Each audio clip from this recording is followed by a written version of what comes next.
তাহলে জুলুম নির্যাতন যখন হয়, অত্যাচার নির্যাতনের মাত্রা যখন বেড়ে যায়, তখন বুঝতে হবে আল্লাহর সাহায্য সামনে আছে না নাই?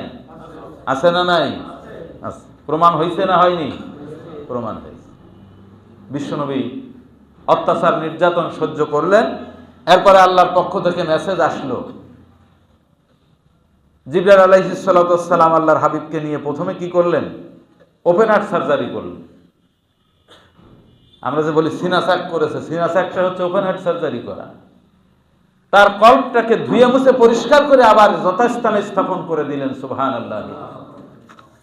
আল্লাহর হাবিব এই যে আল্লাহর উদ্দেশ্যে তার এই যে রওনা, তিনি গিয়েছেন আল্লাহর আরশে গিয়ে দিদার করেছেন। মিরাজ হয়েছে তার আল্লাহর আরশে। আদম আলাইহিস সালামের সাথে আল্লাহর মিরাজ হয়েছে কিন্তু জান্নাতে। মুসা আলাইহিস সালামের সাথে কোথায় হয়েছে? তুর পাহাড়ে দিদার হয়েছেন আল্লাহ হয়েছে। মুসা আলাইহিস সালাম সহ্য করতে পারেননি। ইব্রাহিম আলাইহিস সালামের সাথে মরুভূমির মধ্যে আল্লাহর সাক্ষাৎ হয়েছে। আর বিশ্বনবীর সাথে আল্লাহর সাক্ষাৎ হয়েছে কোথায়? সরাসরি আল্লাহর আরশে।